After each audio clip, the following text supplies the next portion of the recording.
Drug trafficker from Los Angeles, California. Between 1982 and 1989, federal prosecutors estimated Ricky Ross bought and sold several metric tons of cocaine. During the height of his drug dealing, Ross was said to have sold $3 million worth of drugs in one day. He operated drug sales in states including North Carolina, Indiana, and Oklahoma. He claims that his most profitable deals came from the Ohio area. Over the course of his illegal activity, Ross amassed a personal financial net worth of just under $1 billion. For a while, he successfully evaded law enforcement with the use of police scanners and voice scramblers. One LA sheriff remarked that Ross's men had even better equipment than they had. In 1996, Ross was sentenced to life imprisonment after purchasing a large amount of cocaine from a federal agent in a sting operation. The sentence was reduced to 20 years, and Ross was released from prison in 2009. Now he's an author, a frequent guest speaker at charitable events, and he even has a Twitter account.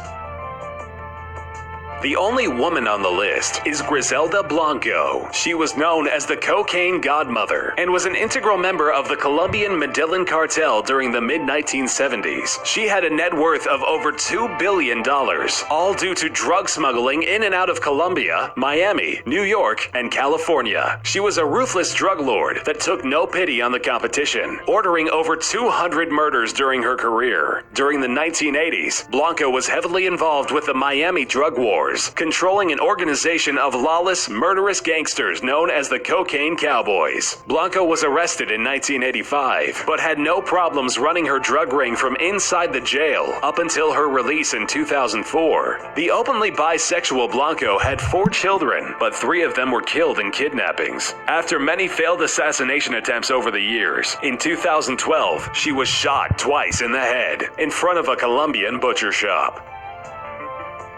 Carlos Enrique Leder Rivas was a Colombian drug lord and co-founder of the Medellin cartel. At the height of his illegal affairs, he purchased all the properties on a Bahamian island, running all of the previous residents out. The island, known as Norman's Cay, was used as an all-purpose headquarters for cocaine trafficking between the U.S. and Colombia. His island was equipped with an airstrip protected by radar, bodyguards, and Doberman attack dogs. After being extradited to the United States, he was given life without parole. That sentence was later reduced to 55 years for his testimony against the corrupt Panamanian politician Manuel Noriega. During the trial, it was discovered that his assets were worth up to $2.7 billion. In the same trial, it was also reported that he was a self-proclaimed Nazi and admirer of Adolf Hitler.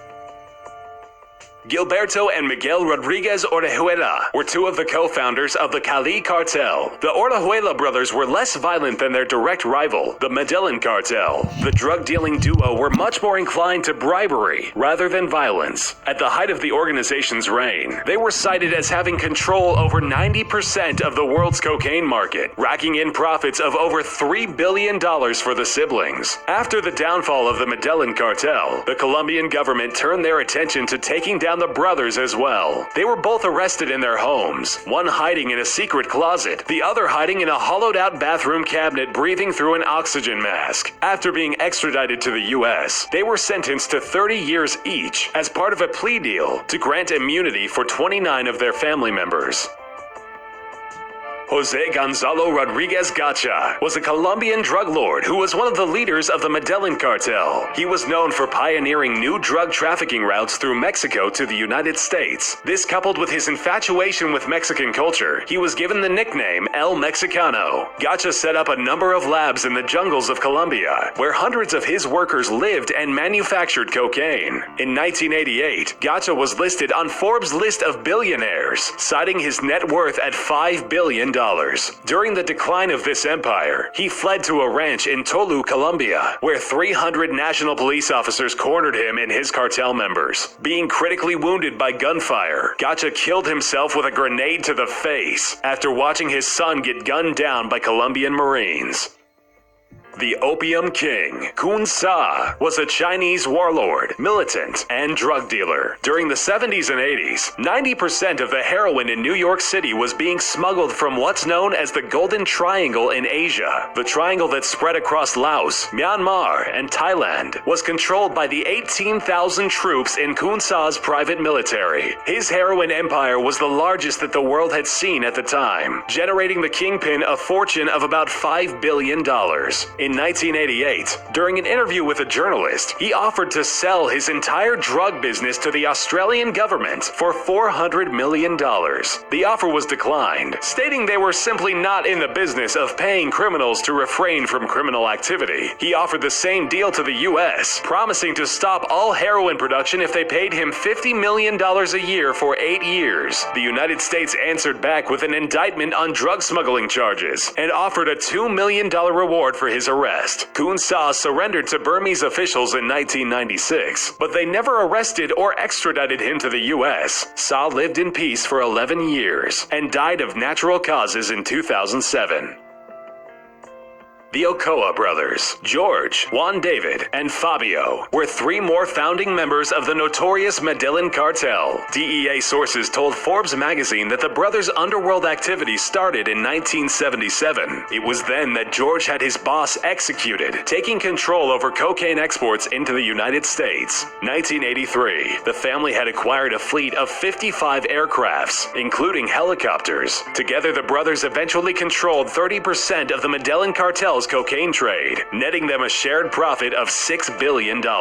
Rather than being extradited to the United States on drug trafficking and murder charges, the brothers systematically surrendered themselves to the Colombian government for drastically reduced sentences. All 3 men served 5-year sentences from 1991 to 1996. George is still alive, living in parts unknown in Colombia. Juan David died of a heart attack in 2013. Fabio was eventually extradited to the United States on drug trafficking charges in the late 90s. He is currently serving a 30-year prison sentence.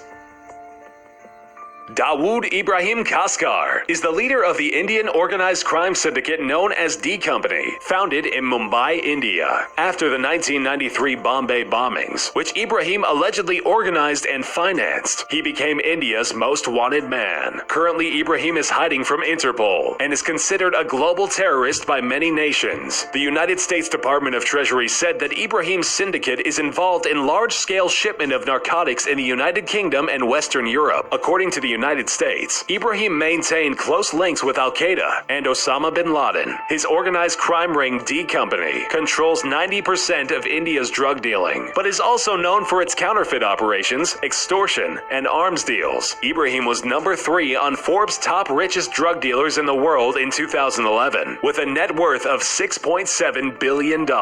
In order to launder the money, it was being rumored that he was a major contributor to the Indian film industry, known as Bollywood. Although his whereabouts are unknown, many recent sightings and frequent use of his 3 different passports all link him to be somewhere in Karachi, Pakistan.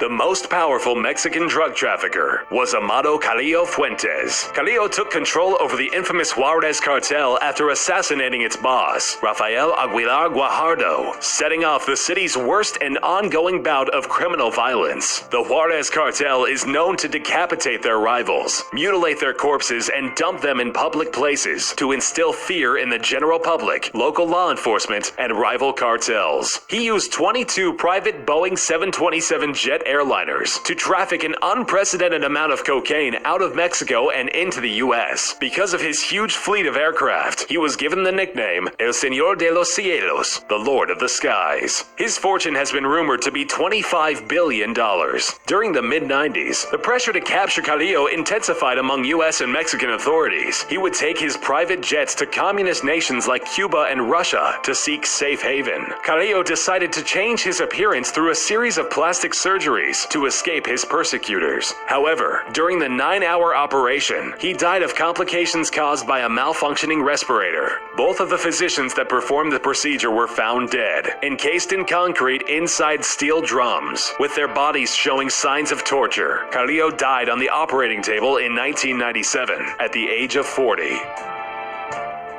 most men would cower in the presence of the ruthless cocaine kingpin and overlord of the Medellin cartel, Pablo Escobar. He had amassed the most money out of all the previous drug lords on the list, with an estimated worth of about $30 billion, not including the $20 billion buried in different areas around Colombia, known as the King of Cocaine. At one point, he was responsible for supplying 80% of the United States cocaine imports. As a young man, he did petty street scams, sold fake lottery tickets, and stole cars. After kidnapping a city official and gaining an easy $100,000, Escobar knew he wanted to be a millionaire by the age of 22, and he would do anything to achieve it. In 1975, he started developing his cocaine operation. He had an effective policy in dealing with law enforcement, referred to as plata o plomo, forcing police officers to take money or face bullets. Over his career, Escobar was directly linked to the murders of over 1,000 officers, city officials, and civilians. During the height of his operations, he and his cartel brought in more than $60 million per day. He started smuggling drugs through Carlos Leder's Bahamian island, Norman's Cay, from 1978 to 1982. At one point, it was estimated that 70 to 80 tons of cocaine were being shipped from Colombia to the U.S. every month.